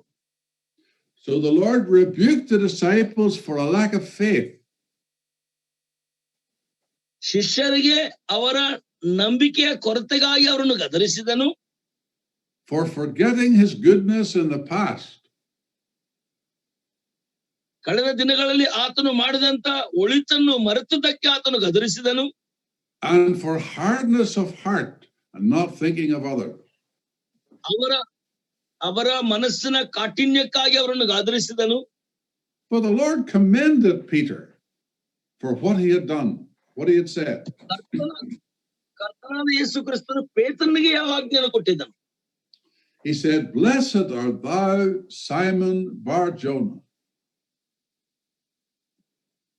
Simon ಪೇತ್ರನೇ, ನೀನು ಆಶೀರ್ವದಿಸಲ್ಪಟ್ಟವನು. That's when Peter gave that wonderful confession, "Thou art the Christ, the Son of the living God." ಪೇತ್ರನು ಅರಿಕೆ ಮಾಡಿದಂತಹ ಅದ್ಭುತವಾದಂತಹ ಸಂಗತಿ ಏನೆಂದರೆ, ಕರ್ತನೇ ನೀವೇ ತಂದೆಯಾದ ದೇವರ ಮಗನು, ಕರ್ತನಾದ ಯೇಸು ಕ್ರಿಸ್ತನು. The Lord Jesus asked the question, "Whom do men say that I, the Son of Man, am?" ಕರ್ತನಾದ ಯೇಸು ಕ್ರಿಸ್ತನು ಈ ಪ್ರಶ್ನೆಯನ್ನು ಕೇಳಿದನು, ಜನರು ನೀವು ಯಾರು ಅಂತ ತಿಳಿದುಕೊಳ್ಳುತ್ತಾರೆ? Some of them said, "You're Elijah." Some of them said, "You're John the Baptist come back from the dead." ಕೆಲವರು ಏಲಿಯಾನಂತ ತಿಳಿದುಕೊಳ್ಳುತ್ತಾರೆ ಎಂದು ಉತ್ತರ ಕೊಟ್ಟರು. ಕೆಲವರು ಆ ಸ್ನಾನಿಕನಾದ ಯೋಹಾನ ತಿರುಗಿ ಬಂದಿದ್ದಾನೆ ಅಂತ ಉತ್ತರ ಕೊಟ್ಟರು. But the Lord pressed the question and said, "Whom say ye that I am? Who do you say that I am?" ಆದರೆ ಕರ್ತನು ಆ ಪ್ರಶ್ನೆಗೆ ಮತ್ತೊಂದ್ಸಾರಿ ಒತ್ತಾಯ ಕಟ್ಟು ಪೇತ್ರನು ಕೇಳುತ್ತಾನೆ, ಪೇತ್ರನೇ, ನೀನು ನನ್ನನ್ನು ಯಾರೆಂದು ತಿಳಿದುಕೊಳ್ಳುತ್ತೀಯಾ? The answer was given by Peter, "Thou art the Christ, the Son of the living God." ಆ ಪೇತ್ರನು ಕೊಟ್ಟಂತ ಅದ್ಭುತವಾದಂತ ಉತ್ತರ, ನೀನೇ ಕರ್ತನಾದ ಯೇಸು ಕ್ರಿಸ್ತನು, ಜೀವಿಸುವ ತಂದೆಯ ಮಗನು. The Lord commended Peter's declaration of his deity. ಕರ್ತನು ಆತನ ದೈವತ್ವದ ಬಗ್ಗೆ ಕರ್ತನಾದ ಯೇಸು ಕ್ರಿಸ್ತನಿಗೆ ಕೊಟ್ಟಂತ ಉತ್ತರವೆಂದು He said, "Blessed art thou, Simon Bar-Jonah." ಆಗ ಸೀಮೋನನೇ, ನೀನು ನಿಜವಾಗಿ ಹೇಳಿದ್ದಿ ಅಂತ ಆತನು ಉತ್ತರ ಕೊಟ್ಟನು. When we read the lists of the disciples in the New Testament, there are 4 different lists. ಹೊಸ ಒಡಂಬಡಿಕೆಯಲ್ಲಿ ನಮಗೆ 4 ಬೇರೆ ಬೇರೆ ತರಹದ ಲಿಸ್ಟ್ ಗಳನ್ನು ನಾವು ಕಾಣಬಹುದು ಶಿಷ್ಯರ ಬಗ್ಗೆ. One in the Gospel of Matthew, chapter 10. ಮೊದಲನೇದು ಮತ್ತೇನ ಸುವಾರ್ತೆ 10ನೇ ಅಧ್ಯಾಯದಲ್ಲಿ. One in the Gospel of Mark, chapter 3. ಅನಂತರ ಮಾರ್ಕನು ಬರೆದ ಸುವಾರ್ತೆ 3ನೇ ಅಧ್ಯಾಯದಲ್ಲಿ. One in Luke, chapter 6. ಇನ್ನೊಂದು ಲೂಕ 6ರಲ್ಲಿ. And finally in Acts, chapter 1. ಅನಂತರ ಅಪೊಸ್ತಲ ಕೃತ್ಯಗಳು 1ನೇ ಅಧ್ಯಾಯದಲ್ಲಿ. Now, it is interesting to look at those 4 lists, and you'll see that Peter is always mentioned first. ಈ 4 ಯಾದಿಗಳನ್ನು ನಾವು ನೋಡುವುದಾದ್ರೆ ಎಲ್ಲದರಲ್ಲಿಯೂ ಪೇತ್ರನು ಮೊದಲನೇದವನಾಗಿ ಅಲ್ಲಿ ಬರೆಯಲ್ಪಟ್ಟಿದೆ. Judas Iscariot is always mentioned last. ಇಸ್ಕರಿಯೋತ್ ಯೂದನು ಯಾವಾಗಲೂ ಕೊನೆಯ ಸಾಲಿನಲ್ಲಿ ಬರೆಯಲ್ಪಟ್ಟವನಾಗಿದ್ದಾನೆ. Until you come to the list in Acts chapter 1, when sadly Judas Iscariot has already died and he is not on that list. ವಿಷಾದಕರವಾದ ಸಂಗತಿ ಏನೆಂದ್ರೆ ಅಪೊಸ್ತಲ ಕೃತ್ಯಕ್ಕೆ ಬರುವಾಗ ಆ ಲಿಸ್ಟ್ ನಲ್ಲಿ ಆ ಲಿಸ್ಟ್ ಬರೆಯುವಷ್ಟರೊಳಗೆ ಯೂದ ಇಸ್ಕರಿಯೋತನು ಮರಣ ಹೊಂದಿದ್ದನು, ಅದಕ್ಕಾಗಿ ಅವನ ಹೆಸರಲ್ಲಿ ಸೇರಿಸಲ್ಪಡಲಿಲ್ಲ. You'll find as you look at the lists of disciples that there are 3 groups of 4. ಈ 12 ಮಂದಿ ಶಿಷ್ಯರ ಹೆಸರುಗಳನ್ನು ನೀವು ಸರಣಿ ಪಟ್ಟಿಯಲ್ಲಿ ಕಾಣುವುದಾದರೆ 3 ಗುಂಪುಗಳು ನಿಮಗೆ ಕಂಡು ಬರ್ತವೆ. In the first group of 4, Peter is always mentioned first. 4 ಶಿಷ್ಯರ ಒಂದು ಗುಂಪು, ಅದರಲ್ಲಿ ಪೇತ್ರನು ಯಾವಾಗಲೂ ಮೊದಲನಿಗನಾಗಿದ್ದಾನೆ. In the second group of 4, Philip is always mentioned first in that group. ಎರಡನೇ 4 ಜನರ ಗುಂಪುಗಳಲ್ಲಿ ಯಾವಾಗಲೂ ಫಿಲಿಪ್ಪನು ಮೊದಲನೇವನಾಗಿ ಬರೆಯಲ್ಪಟ್ಟಿದ್ದಾನೆ. In the last group of 4, James, the son of Alphaeus, is always mentioned first. ಮೂರನೇ ಕೊನೆಯ 4 ಜನರ ಗುಂಪಿನಲ್ಲಿ ಯಾಕೋಬನು ಅಲ್ಫೇಯಸ್ನ ಮಗನಾದಂತವನು ಯಾವಾಗಲೂ ಮೊದಲನೇವನಾಗಿ ಬರೆಯಲ್ಪಟ್ಟಿದೆ. So it seems to be that there were responsibilities of oversight between these groups of disciples. ಅದರ ಅರ್ಥ ಏನೆಂದರೆ ಈ 3 ಗುಂಪುಗಳನ್ನಾಗಿ ವಿಭಜಿಸಲ್ಪಟ್ಟಂತ ಈ ಶಿಷ್ಯರಲ್ಲೂ ಕೂಡ ನಾಯಕತ್ವ ವಹಿಸಿಕೊಂಡು ಅವರನ್ನು ನಡೆಸುವಂತ ಬಾಧ್ಯತೆ ಅವರಿಗೆ ಕೊಡಲ್ಪಟ್ಟಿತು. When you're looking at the list, you'll find that one man has 3 different names. ಈ ಪಟ್ಟಿಯನ್ನು ನೋಡುವಾಗ ಒಬ್ಬ ವ್ಯಕ್ತಿಗೆ 3 ಬೇರೆ ಬೇರೆ ಹೆಸರುಗಳನ್ನು ನಾವು ಕಾಣಬಹುದು. And that can be confusing until you see the 3 names that are given to him. ಆ 3 ಹೆಸರುಗಳು ಬೇರೆ ಬೇರೆ ಕೊಟ್ಟದ್ರಲ್ಲಿ ನಮಗೆ ಯಾವ ಸಂದೇಹ ಕೂಡ ಇರಬಾರದು, ಗೊಂದಲ ಆಗಬಾರದು. His name is Thaddeus, and he also has a name Lebbeus. ಆತನಿಗೆ ಫ್ಯಾರಿಯಾಸ್, ಲೆಬಿಯಾಸ್ ಎನ್ನುವ ಹೆಸರು ಕೂಡ ಇದೆ. And you find he has another name called Judas. ಯೂದನೆಂಬ ಹೆಸರು ಕೂಡ ಆತನಿಗಿದೆ. Not Judas Iscariot, of course. He was another Judas. ಇಸ್ಕರಿಯೋತ್ ಯೂದನಲ್ಲ, ಆತನು ಇನ್ನೊಬ್ಬ ಯೂದನು. So it is interesting to look at those 4 lists and to compare them together, the one with the other. ನಾವು ಈ 4 ಪಟ್ಟಿಗಳನ್ನು ನೋಡಿ ಒಂದರ ಜೊತೆಗೆ ಇನ್ನೊಂದನ್ನು ಹೋಲಿಸಿ ನೋಡೋಣ. As we read the New Testament, we find that there were three different calls that were given to the disciples. ನಾವು ಹೊಸ ಒಡಂಬಡಿಕೆಯಲ್ಲಿ ಓದುತ್ತಿರುವಾಗ ನಮಗೆ ಅರ್ಥವಾಗುವಂತದ್ದು ಶಿಷ್ಯರಿಗೆ ಕೊಟ್ಟಂತ ಮೂರು ವಿವಿಧವಾದಂತ ಕರೆಗಳು. There was a call to salvation, for salvation. ಅವರು ರಕ್ಷಣೆಗಾಗಿ ಕರೆಯಲ್ಪಟ್ಟರು. And we read in John chapter 1 of a number of the disciples whom the Lord called. ಮೊದಲನೇ ಅಧ್ಯಾಯ ಯೋಹಾನ ಸುವಾರ್ತೆ ನಾವು ಈಗ ಓದುತ್ತೇವೆ, ಅನೇಕರು ಆತನ ಕರೆಯನ್ನು ಕೇಳಿದರು. Peter and John are mentioned. ಪೇತ್ರ ಮತ್ತು ಯೋಹಾನ ಹೆಸರುಗಳು ಬರೆಯಲ್ಪಟ್ಟಿವೆ. And Philip and Andrew are also mentioned, and Nathaniel. Philip, ಆಂದ್ರೆಯ ಮತ್ತು ನತಾಲ್ಯ ಹೆಸರುಗಳು ಕೂಡ ಅಲ್ಲಿ ಬರೆಯಲ್ಪಟ್ಟಿವೆ. All of their conversions are in John chapter 1. ಅವರೆಲ್ಲರೂ ಕರ್ತನ ಕಡೆಗೆ ಮನಸ್ಸು ತಿರುಗಿಸಿಕೊಂಡು ಬಂದದ್ದು ಯೋಹಾನನ ಸುವಾರ್ತೆ ಮೊದಲನೇ ಅಧ್ಯಾಯದಲ್ಲಿ. It's interesting to see how that these men came to faith in the Lord Jesus. ಬರುತ್ತಾ ಅವರು ಕರ್ತನಾದ ಯೇಸು ಕ್ರಿಸ್ತನ ನಂಬಿಕೆಯಲ್ಲಿ ಹೇಗೆ ಬೆಳೆದಿರೋದನ್ನು ನಾವು ನೋಡಬಹುದು. John was listening to a preacher also called John the Baptist. ಯೋಹಾನನ ದೀಕ್ಷಾಸ್ಥಾನ ಕೊಡುವ ಯೋಹಾನ್ ಎಂಬ ಕರೆಯಲ್ಪಡುವಂತಹ ಚಿತ್ರವನ್ನು ನೋಡುತ್ತಾ ಇದ್ದನು. And he preached about the Lamb of God. Behold, the Lamb of God that taketh away the sin of the world. ಆತನು ಯಜ್ಞದ ಕುರಿಯಾದಾತನು ಅಥವಾ ವಧಿಸಲ್ಪಡುವಂತಹ ಕುರಿಯ ಬಗ್ಗೆ ಆತನು ಆ ಸುವಾರ್ತೆಯನ್ನು ಸಾರುತ್ತಾ ಇದ್ದನು. ಇಗೋ, ಲೋಕದ ಪಾಪಗಳನ್ನು ಹೊತ್ತುಕೊಂಡು ಹೋಗುವಂತಹ ಕುರಿಮಾರಿ. And both of those disciples of John, they left him and they followed Jesus. ಅನೇಕ ಶಿಷ್ಯರು ಸ್ನಾನಿಕನಾದ ಯೋಹಾನನ್ನು ಹಿಂಬಾಲಿಸರು, ಅವರನ್ನು ಬಿಟ್ಟು ಯೇಸು ಕ್ರಿಸ್ತನನ್ನು ಹಿಂಬಾಲಿಸಿದರು. So they heard the message of the cross of the Lord Jesus, the Lamb of God who would suffer on the cross.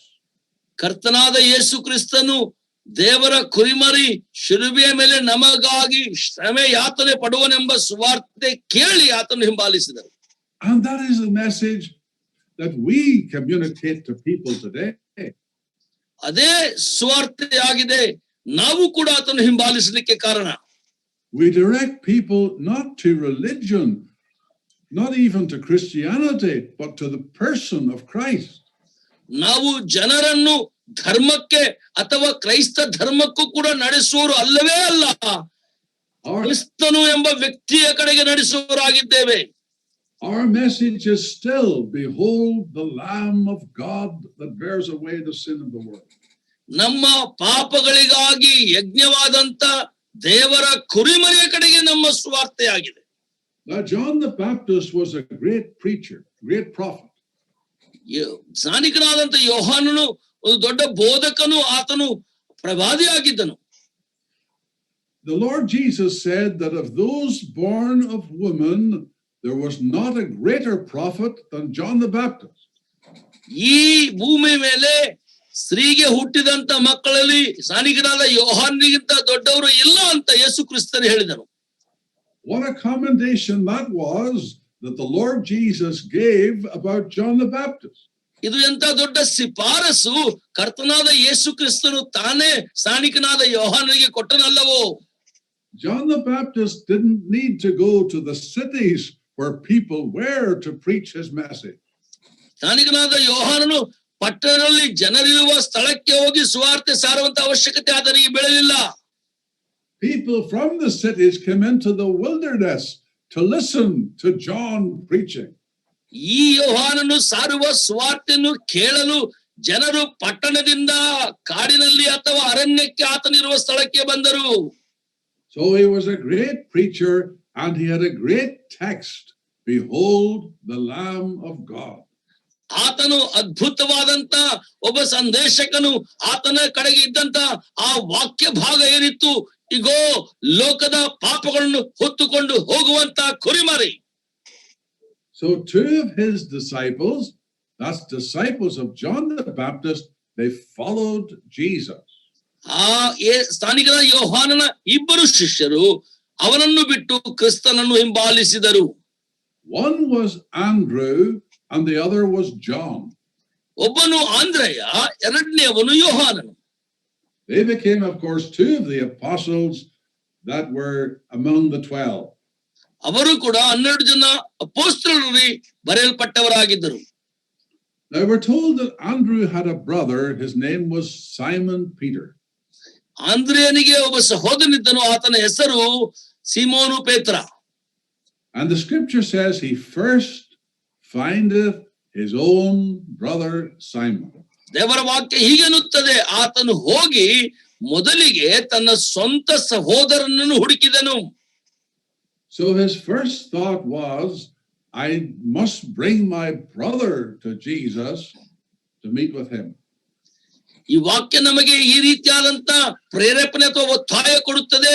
ರಕ್ಷಿಸಲ್ಪಟ್ಟ ನಾನು ಮೊದಲಿಗೆ ನನ್ನ ಸ್ವಂತ ಸಹೋದರನನ್ನು ರಕ್ಷಣೆಗೆ ನಡೆಸಬೇಕು. That is always our first responsibility, our own families, our own loved ones, that we seek to bring them to Jesus. ಇದು ನಮ್ಮ ದೊಡ್ಡ ಜವಾಬ್ದಾರಿಯಾಗಿದೆ. ನಮ್ಮ ಸ್ವಂತ ಕುಟುಂಬದ ಸದಸ್ಯರನ್ನು, ನಾವು ಪ್ರೀತಿಸುವ ನಮ್ಮವರನ್ನು ಕರ್ತನ ಕಡೆಗೆ ನಡೆಸುವಂತದ್ದು. You see, Andrew was a personal worker. He thought of his brother and he spoke to him one to one. ಆಂದ್ರೆಯನು ತನ್ನ ಸಹೋದರನ ಜೊತೆಗೆ ಹುಟ್ಟಿದವನು, ಆತನ ಒಬ್ಬರಿಗೊಬ್ಬರಿಗೊಂದ ಸಂಬಂಧವನ್ನು ನಾವಿಲ್ಲಿ ನೋಡುತ್ತೇವೆ. And there is a tremendous work that each of us can do one to one, seeking to win individuals for Christ. ನಾವು ಕೂಡ ಅದ್ಭುತವಾದ ಈ ಕೆಲಸ ಮಾಡಬಹುದು. ಒಬ್ಬರಿಂದ ಇನ್ನೊಬ್ಬರಿಗೆ ಸುವಾರ್ತೆಯನ್ನು ಸಾರಿ ತನ್ನ ಸ್ವಂತ ಜನರನ್ನು ಕರ್ತನ ಕಡೆಗೆ ನಡೆಸುವಂತ ಕೆಲಸ. Even the biggest cities are made up of individual people. One by one we can win them for Christ. ಎಷ್ಟೇ ದೊಡ್ಡ ಪಟ್ಟಣವಾದರೂ ಆ ಪಟ್ಟಣವು ಒಬ್ಬೊಬ್ಬ ವ್ಯಕ್ತಿಯಿಂದಲೇ ಕಟ್ಟಲ್ಪಟ್ಟಿದೆ. ಅದಕ್ಕಾಗಿ ನಾವು ಒಬ್ಬೊಬ್ಬ ವ್ಯಕ್ತಿಗೆ ಸುವಾರ್ತೆಯನ್ನು ಸಾರಬಹುದು. We may never preach to vast crowds of people, but we can speak one by one to people about Jesus.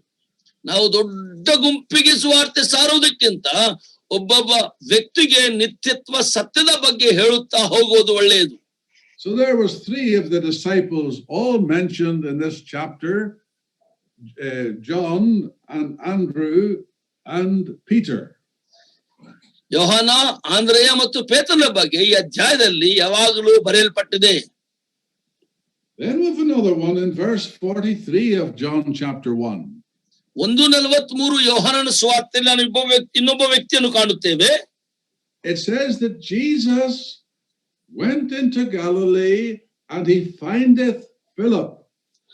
ಯೇಸು ಗಲಿಲಕ್ಕೆ ಹೊರಟು ಹೋಗಿ ಫಿಲಿಪ್ಪನನ್ನು ಕಂಡುಕೊಂಡಂತ ಬರೆಯಲ್ಪಟ್ಟಿದೆ. And he said to Philip, follow me. ಅನಂತರ ಆತನು ಹೀಗೆಂದನು, ನನ್ನನ್ನು ಹಿಂಬಾಲಿಸು. Now it was the Lord Jesus himself who called Philip. ಕರ್ತನಾದ ಯೇಸು ಕ್ರಿಸ್ತನು ತಾನೇ ಆತನಿಗೆ ಕರೆ ಕೊಟ್ಟನು.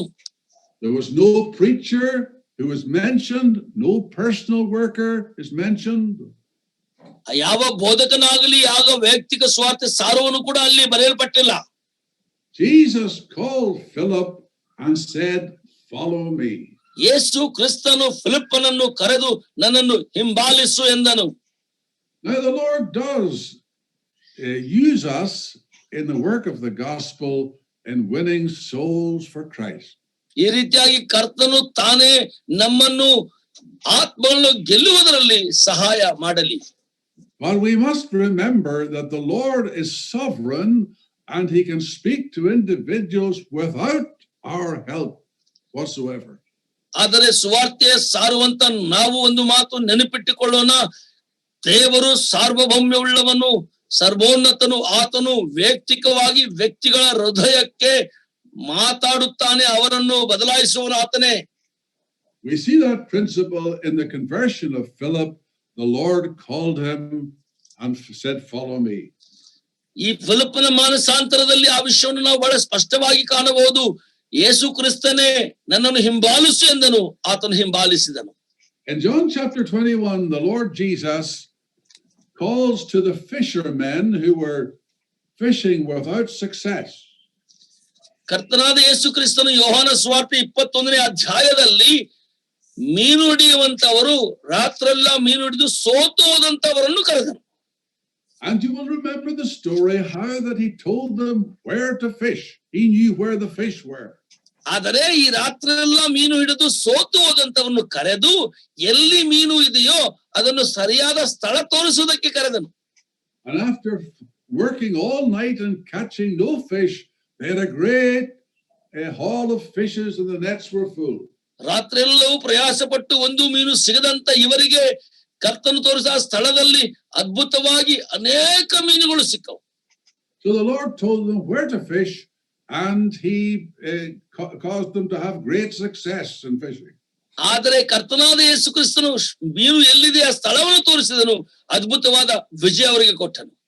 But when they came to the shore, the Lord Jesus already had breakfast prepared for them. ಅವರು ದಡಕ್ಕೆ ಸೇರಿ ಬಂದಾಗ ಅವರಿಗಾಗಿ ತಿಂಡಿ ಕರ್ತನಾದ ಯೇಸು ಕ್ರಿಸ್ತನು ಆಗಲೇ ಸಿದ್ಧ ಮಾಡಿಟ್ಟಿದ್ದನು. He had lit a fire on the shore with coal.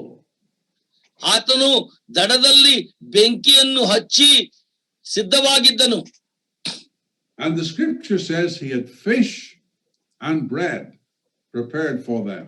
ದೇವರ ವಾಕ್ಯ ಹೀಗೆ ಎನ್ನುತ್ತದೆ, ಅವರಿಗಾಗಿ ಮೀನು ಮತ್ತು ರೊಟ್ಟಿ ಸಿದ್ಧನಾಗಿದ್ದನು. Now those fish the Lord had already caught himself. ಹಾಗಾದ್ರೆ ಆ ಮೀನು ಕರ್ತನಾದ ಯೇಸು ಕ್ರಿಸ್ತನು ತಾನೇ ಹಿಡಿದಂತ ಮೀನದು, without the disciples. ಆತನು ಶಿಷ್ಯರಿಲ್ಲದೆ ಹಿಡಿದಂತ ಮೀನು. So there was the fish that they caught and the fish that he caught. ಆ ದೋಣಿಯಲ್ಲಿದ್ದಂತ ಮೀನು ಅವರು ಹಿಡಿದಂತದ್ದು, ಇಲ್ಲಿದ್ದಂತ ಮೀನು ಕ್ರಿಸ್ತನು ಹಿಡಿದಂತ ಮೀನು. The Lord is sovereign. Sometimes he deigns to use us and sometimes he works without us. ದೇವರು ಸಾರ್ವಭೌಮ್ಯನು. ಈ ಮಾತು ಬಹಳ ಸ್ಪಷ್ಟವಾಗಿ ಅರ್ಥ ಮಾಡಿಕೊಳ್ಳಿ.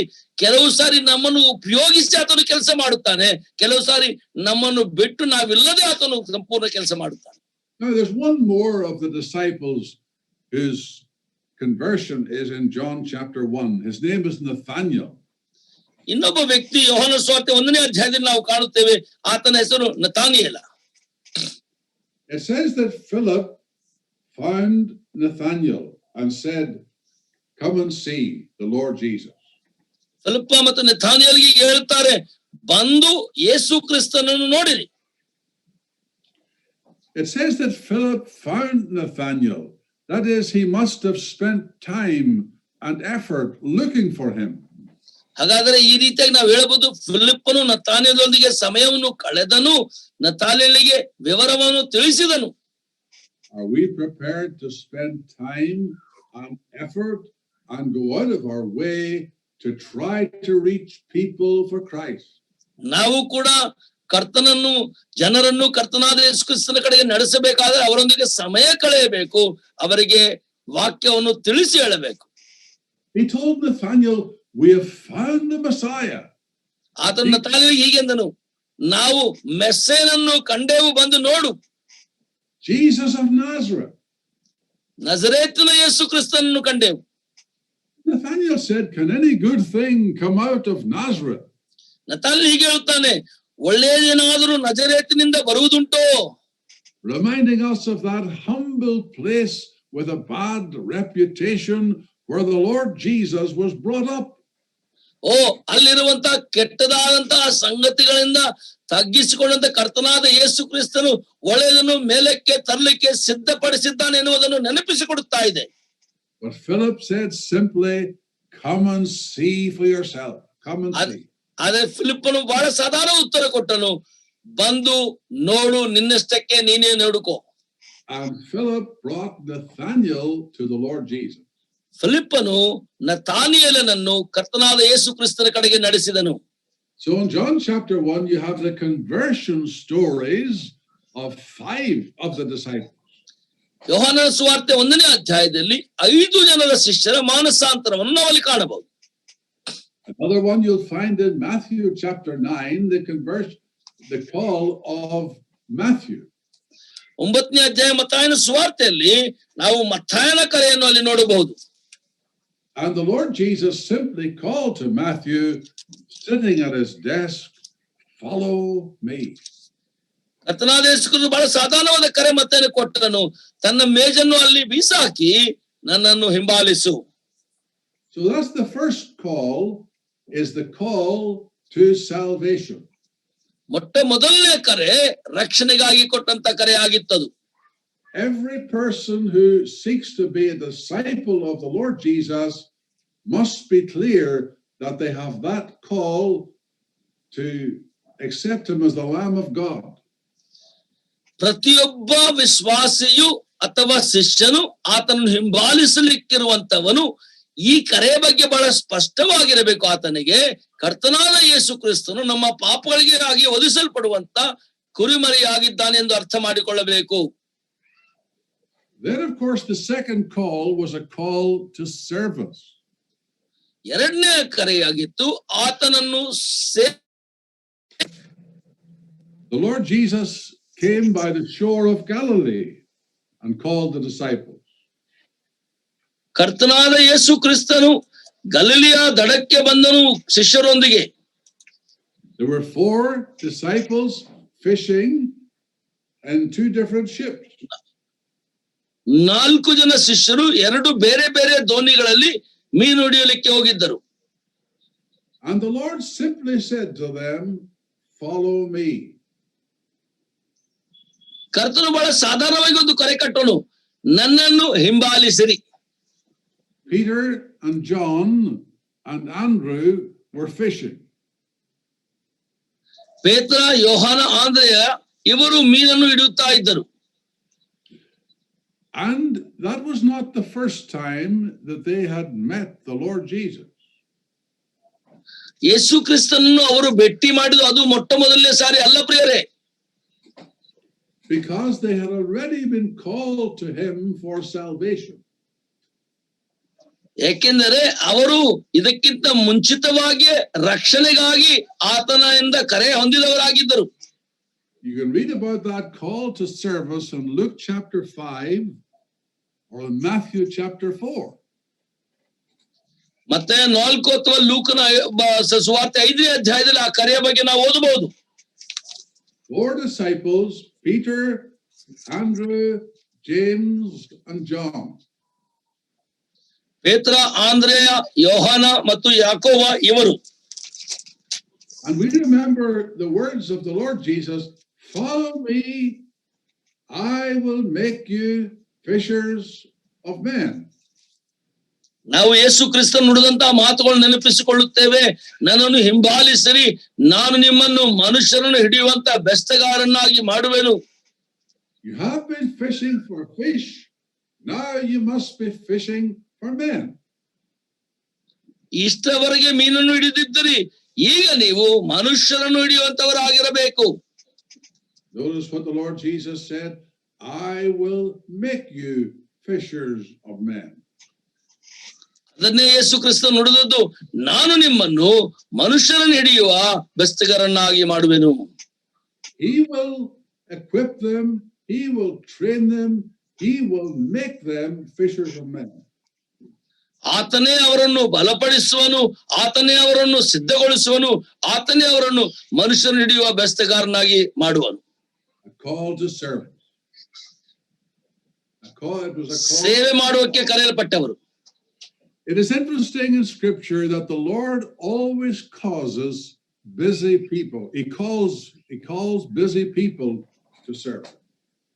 ಇದು ಬಹಳ ಕುತೂಹಲಕರವಾದಂತ ವಿಷಯವಾಗಿದೆ. ಯಾವಾಗಲೂ ವ್ಯಸ್ತವಾಗಿರುವಂತ ಜನರನ್ನು ಕರ್ತನು ತನ್ನ ಸೇವೆಗೆ ಕರೆಯುತ್ತಾನೆ. These men were working when the Lord called them, they were fishing. ಈ ಜನರು ಕೂಡ ಕೆಲಸ ಮಾಡುವಂತವರು, ಕರ್ತನು ಕರೆದಾಗ ಅವರು ಮೀನು ಹಿಡಿಯುವ ಕೆಲಸದಲ್ಲಿ ವ್ಯಸ್ತರಾಗಿದ್ದರು. Matthew was working when the Lord called him. He was sitting at the receipt of customs. ಮತ್ತೇನನ್ನು ಕರ್ತನಾದ ಯೇಸು ಕ್ರಿಸ್ತನು ಕರೆದಾಗ ಸುಂಕ ವಸೂಲಿಯ ಆ ಮೇಜನ್ನು ಆತನು ಸಿದ್ಧಗೊಳಿಸಿ ಮೇಜ ವಸೂಲಿಗಾಗಿ ಸಿದ್ಧನಾಗುತ್ತಾ ಇದ್ದ. And still the Lord calls those who are busy to serve him. ಇವತ್ತು ಕೂಡ ನಿಮ್ಮಲ್ಲಿ ಯಾರಾದರೂ ಬಹಳ ವ್ಯಸ್ತವಾಗಿರುವವರನ್ನೇ ಕರ್ತನು ಆತನ ಸೇವೆಗಾಗಿ ಕರೆಯಲು ಸಿದ್ಧನಾಗಿದ್ದಾನೆ. You remember when Elijah was going to be transported to heaven. ಎಲಿಯನ ಬಗ್ಗೆ ನಿಮಗೆ ನೆನಪಿರಬಹುದು. ಆತನು ಪರಲೋಕಕ್ಕೆ ಆರೋಹಣವಾಗಿ ಹೋಗುವುದಕ್ಕಿಂತ ಮುಂಚೆ And the Lord told him that he would send a chariot and take him directly to heaven. ಆ ಮಗುವನ್ನು ಆತನು ಪರಲೋಕಕ್ಕೆ ಹೋಗುವ ಸಮಯದವರೆಗೆ ಆತನು ಎಂದು ಇರಬೇಕಂತ ಹೇಳಿದ ಮಾತು. But before Elijah was taken, he chose a successor to follow him and to carry on his work. ಆದರೆ ಏಲಿಯನು ಪರಲೋಕಕ್ಕೆ ಆರೋಹಣವಾಗಿ ಹೋಗುವುದಕ್ಕಿಂತ ಮುಂಚೆ ಆತನಿಗೆ ಕೊಟ್ಟಂತಹ ಮಾತು ಏನೆಂದರೆ, ತನ್ನ ನಂತರ ಬರುವಂತ ಒಬ್ಬ ಶಿಷ್ಯನನ್ನು ಆತನು ಸಿದ್ಧಪಡಿಸಬೇಕು. The man who was chosen was Elisha. ಆತನು ಎಲಿಷಾನನ್ನು ಆರಿಸಿಕೊಂಡನು. When Elijah found Elisha, he was busy working, plowing in the field with oxen. ಈ ಎಲಿಷನನ್ನು ಯಾವಾಗ ಏಲಿಯನನ್ನು ಕಂಡನೋ ಆಗ ಆತನು ಹೊಲದ ಕೆಲಸದಲ್ಲಿ ವ್ಯಸ್ತನಾಗಿದ್ದಂತ ವ್ಯಕ್ತಿ ಆಗಿದ್ದನು. You see how the Lord always calls busy people into his work. ನೋಡಿರಿ, ಕರ್ತನು ಯಾವಾಗಲೂ ವ್ಯಸ್ತವಾಗಿರುವಂತ ಜನರನ್ನೇ ತನ್ನ ಕಾರ್ಯಕ್ಕೆ ಹೇಗೆ ಕರೆಯುತ್ತಾನೋ. So that they will work, they will be busy in his service when they heed his call. ಅವರು ತಮ್ಮ ಸ್ವಂತ ಕೆಲಸದಲ್ಲಿ ವ್ಯಸ್ತರಾಗಿರುವವರನ್ನೇ ಆತನು ತನ್ನ ಕಾರ್ಯಕ್ಕಾಗಿ ಕರೆದನು. The Lord Jesus said, "Pray that the Lord of the harvest will send forth laborers into his harvest." ಕರ್ತನಾದ ಹೀಗೆಂದನು, ಪ್ರಾರ್ಥಿಸಿರಿ, ತಂದೆಯಾದ ದೇವರು ಕೆಲಸಕ್ಕಾಗಿ ಕೆಲಸಗಾರರನ್ನು ಕಳಿಸಿಕೊಡಲು. Those who are called to work for the Lord as they wait for his coming again. ಯೇಸು ಕ್ರಿಸ್ತನಿಗಾಗಿ ಕೆಲಸ ಮಾಡಲು ಆತನಿಗಾಗಿ ಜನರು ಕಳಿಸಲ್ಪಡಲಿ. So there are three calls that the Lord gave to the apostles.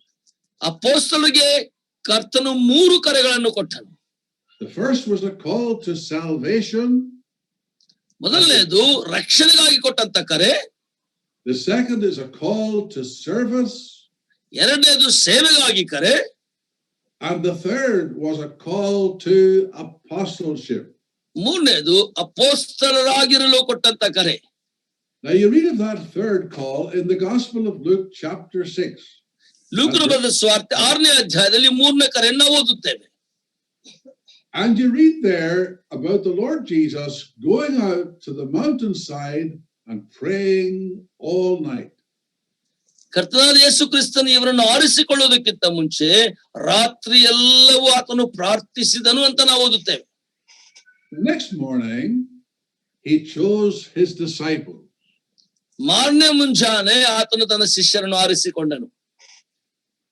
Of a greater number of people he chose 12. ಆತನು ಆರಿಸಿಕೊಂಡಂತಹ ಶಿಷ್ಯರ ಸಂಖ್ಯೆ 12 ಜನರನ್ನು ಆರಿಸಿಕೊಂಡನು. And the scripture says, them he called apostles. ಆತನು ಅವರನ್ನು ಅಪೊಸ್ತಲರೆಂದು ಕರೆದಾಗ, so that was the call to apostleship. ಅದು ಅಪೊಸ್ತಲತ್ವಕ್ಕೆ ಕರೆದಂತ ಕರೆಯಾಗಿತ್ತು. Now these were a very select number of men because they had seen the Lord, they had been with the Lord. ಇವರು ನಿರ್ದಿಷ್ಟವಾಗಿ ಬೇರ್ಪಡಿಸಲ್ಪಟ್ಟು ಕರೆದಂತ ವ್ಯಕ್ತಿಗಳು ಅಷ್ಟೇ ಅಲ್ಲದೆ ಅವರನ್ನು ಕರ್ತನು ನೋಡಿದರು, ಕರ್ತನೊಂದಿಗೆ ಇದ್ದವರು. You know that there was another apostle then later, Paul the apostle joined that number. ಅನಂತರ ಬಂದಂತ ಇನ್ನೊಬ್ಬ ಅಪೊಸ್ತಲನು ನಮಗೆ ಗೊತ್ತುಂಟು, ಆತನು ಅಪೊಸ್ತಲನಾದ ಪೌಲನು. But it was necessary to be an apostle. It was necessary to have seen the Lord Jesus when he was on earth. ಈ ಅಪೊಸ್ತಲತ್ವದ ಒಂದು ವಿಶೇಷ ಸಂಗತಿ ನಿಮಗೆ ತಿಳಿಸುತ್ತೇನೆ. ಕರ್ತನನ್ನು ಮುಖಾಮುಖಿಯಾಗಿ ನೋಡಿದವರೇ ಅಪೊಸ್ತಲರಾಗಿರಬೇಕಾಗಿತ್ತು. You find that in 1 Corinthians chapter 9, where Paul said in verse 1, "Am not I an apostle? Have I not seen Jesus Christ our Lord?" ಮೊದಲನೇ ಕೊರಿಂಥಿ 1ನೇ ಅಧ್ಯಾಯ 9ನೇ ವಚನದಲ್ಲಿ ದೇವರು ನಂಬಿಗಸ್ತು, ನಮ್ಮ ಕರ್ತನಾದ ಯೇಸು ಕ್ರಿಸ್ತನೆಂಬ ತನ್ನ ಮಗನ ಅನ್ಯೋನ್ಯತೆ ನಿಮ್ಮನ್ನು ಕರೆದವನು. 1 Corinthians 1:9 brother. 1 Corinthians 9 and verse 1. ಮೊದಲನೇ ಕೊರಿಂಥಿ 9:1ನೇ ಅಧ್ಯಾಯ, ಕ್ಷಮಿಸ್ರಿ, 9:1 ನಾನು ಸ್ವತಂತ್ರನಲ್ಲವೇ, ಅಪೊಸ್ತಲನಲ್ಲವೇ, ನಮ್ಮ ಕರ್ತನಾದ ಯೇಸುವನ್ನು ಕಂಡವನಲ್ಲವೇ. Now there are people even today who claim to be apostles. ಇವತ್ತು ಕೂಡ ಅನೇಕರು ತಮ್ಮ ಹೆಸರಿಗೆ ಅಪೊಸ್ತಲ ಅಂತ ಬರೆದುಕೊಳ್ತಾರೆ. Always remember this verse in 1 Corinthians 9 and verse 1. It says an apostle must have seen Jesus Christ our Lord. ಅಪೊಸ್ತಲನೆಂದು ಕರೆಯಲ್ಪಡುವಂತವನು ಮೊದಲನೇ ಕೊರಿಂಥಿ 9:1 ಯಾವಾಗಲೂ ನೆನಪಿರಲಿ, ಆತನು ಯೇಸು ಕ್ರಿಸ್ತನನ್ನು ಮುಖಾಮುಖಿಯಾಗಿ ಕಂಡವನಾಗಿರಬೇಕು. There are no apostles as such in our world today. ಕ್ರಿಸ್ತನನ್ನು ಕಾಣದೆ ಅಪೊಸ್ತಲರೆಂದು ಕರೆಯಲ್ಪಡುವಂತ ಅನೇಕರು ಈ ಪ್ರಪಂಚದಲ್ಲಿ ಇವತ್ತಿದ್ದಾರೆ. There are no prophets today in the same sense as there were prophets in New Testament time. ಹೊಸ ಒಡಂಬಡಿಕೆಯ ಪ್ರವಾದಿಗಳೆಂದು ಕರೆಯಲ್ಪಡುವಂತವರು ಕೂಡ ಇದೇ ರೀತಿಯಾಗಿ ಪ್ರವಾದಿಗಳು ಇವತ್ತಿನವರು ಅಲ್ಲ. Because the New Testament is now complete. We have the full canon of Scripture. ಆಗಿನ ಕಾಲದಲ್ಲಿ ಹೊಸ ಒಡಂಬಡಿಕೆ ಸಂಪೂರ್ತಿ ಆಗಿರಲಿಲ್ಲ. ಇವತ್ತು ನಮ್ಮ ಕೈಯಲ್ಲಿ ಸಂಪೂರ್ಣ ಹೊಸ ಒಡಂಬಡಿಕೆ ಬರೆಯಲ್ಪಟ್ಟು ಬರವಣಿಗೆ ಬಂದಿದೆ. There is, of course, the fact that the Spirit of God can give a man a message that is prophetic in character. ಕರ್ತನಾದ ಯೇಸು ಕ್ರಿಸ್ತನಿಂದ ದೇವರ ಆತ್ಮನು ನಮಗೆ ಸಂಪೂರ್ಣವಾದಂತ ಸಂದೇಶವನ್ನು ಅದು ಕೊಡಲಿಕ್ಕೆ ಆತನಿಗೆ ಸಾಧ್ಯ ಉಂಟು. But here we have the definition of an apostle in 1 Corinthians 9 verse 1. ಮೊದಲನೇ ಕೊರಿಂಥಿ 9:1 ನಮಗೆ ಅಪೊಸ್ತಲತ್ವ ಎನ್ನುವ ಪರಿಭಾಷೆ ಸಂಪೂರ್ಣವಾಗಿ ಕಂಡು ಬರ್ತದೆ. So they were called after the Lord had been with them, after he had come down from the mountain praying all night. He called the apostles. ಆತನು ಸಂಪೂರ್ಣ ರಾತ್ರಿ ಪ್ರಾರ್ಥನೆ ಮಾಡಿದ ನಂತರ ಅವರನ್ನು ಅಪೊಸ್ತಲರೆಂದು ಕರೆದನು. So there was a call to salvation first of all. ಮೊಟ್ಟ ಮೊದಲನೇ ಕರೆ ರಕ್ಷಣೆಗೆ ಅವರಿಗೆ ಕೊಟ್ಟಂತ ಕರೆ ಆಗಿತ್ತು. Then there was a call to service when the Lord spoke to them. ಎರಡನೇದು ಆತನನ್ನು ಸೇವಿಸಲು ಕೊಟ್ಟಂತ ಕರೆ ಆಗಿತ್ತು. Then there was the call to apostleship in Luke chapter 6 verse 12. ಲೂಕ 6:12 ಅಪೊಸ್ತಲತ್ವಕ್ಕೆ ಕರೆದಂತ ಕರೆ ಆಗಿತ್ತು. I think our time has come to an end, dear brother. ನಮ್ಮ ಸಮಯ ಸಂಪೂರ್ತಿ ಆಗಿದೆ. S. So we can continue our subject in the will of the Lord tomorrow evening. ನಾಳೆ ಕರ್ತನ ಚಿತ್ತವಾದರೆ ನಾವು ಇನ್ನೂ ಈ ಸಂದೇಶವನ್ನು ಮುಂದುವರಿಸಬಹುದು. Trust the Lord will bless you and encourage us all through his word. ಕರ್ತನು ನಮ್ಮನ್ನು ಆಶೀರ್ವದಿಸಲಿ. ಎಲ್ಲಾ ವಾಕ್ಯಗಳಿಂದ ನಾವು ಕರ್ತನ ನಾಮಕ್ಕೆ ಮಹಿಮೆ ಸಲ್ಲಿಸಿ ಬಲಪಡಿಸಲ್ಪಡಲಿ. That we too would be faithful disciples of the Lord Jesus. ನಾವು ಕರ್ತನಾದ ಯೇಸು ಕ್ರಿಸ್ತನ ನಂಬಿಗಸ್ತ ಶಿಷ್ಯರಾಗಿ ಬಾಳೋಣ. Amen. ಕರ್ತನಿಗೆ ಸ್ತೋತ್ರವಾಗಲಿ. ಆಮೆನ್.